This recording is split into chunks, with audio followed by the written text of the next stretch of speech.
Hello বন্ধুরা, আসসালামু আলাইকুম। স্বাগতম জানাচ্ছি আমার চ্যানেলে। তো বন্ধুরা, আজকে আলু দিয়ে একদম ইনস্ট্যান্ট একটা রেসিপি করে দেখাবো, ছোট বড় সবার পছন্দের জন্য।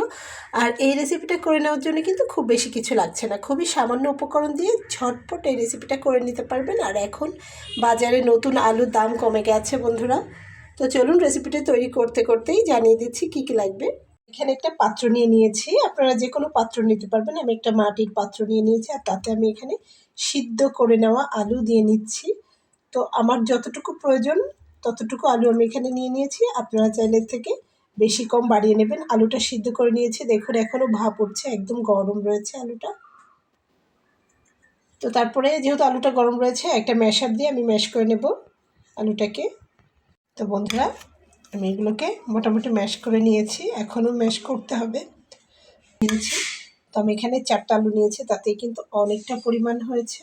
তো এখন এর ভেতরে আমি কিছু মশলা অ্যাড করব। তো তার জন্য আমি প্রথমে এখানে নিয়ে নিচ্ছি ধনিয়া পাতা কুচি করে নেওয়া, বেশ কিছুটা ধনিয়া পাতা কুচি করে নিতে হবে। তারপরে দিয়ে নেব চাট মশলা 1 চা চামচ পরিমাণ দিয়ে নিলাম। তো তারপরে আমি এখানে দিয়ে নেব 1/2 চা চামচ পরিমাণ গোটা জিরা, দিয়ে নেব স্বাদ অনুযায়ী লবণ।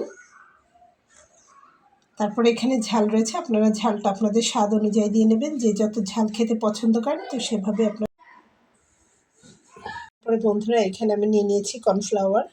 তো এখানে আমি দিয়ে নেব 2 টেবিল চামচ পরিমাণ কর্নফ্লাওয়ার। কর্নফ্লাওয়ার হাতের কাছে না থাকলে কিন্তু চালের গুঁড়া দিয়েও কিন্তু স্ন্যাক্সটি তৈরি করতে পারবেন। তো এখন এই সব উপকরণগুলো একসঙ্গে খুব ভালো করে ম্যাশ করে নেব বন্ধুরা।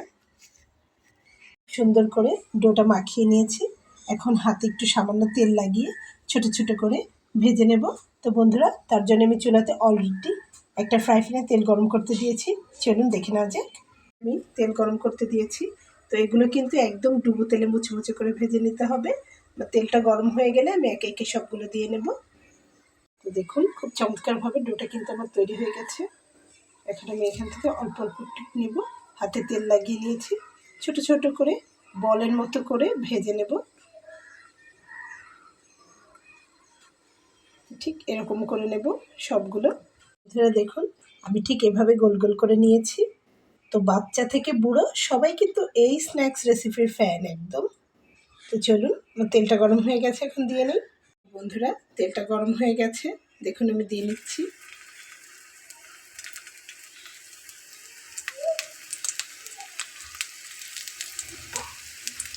বন্ধুরা, সবগুলো দিয়ে নিয়েছি।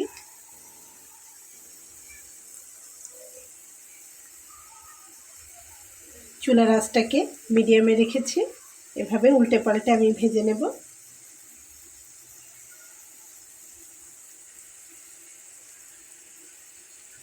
বন্ধুরা, একবার উল্টে দিয়েছি, এখন একটু এভাবে নেড়ে চেড়ে দিলেই হবে। তেলটা এভাবে ধরে নাড়িয়ে দিলেই ভাজাটা হয়ে যাবে একদম ক্রিস্পি হয়ে।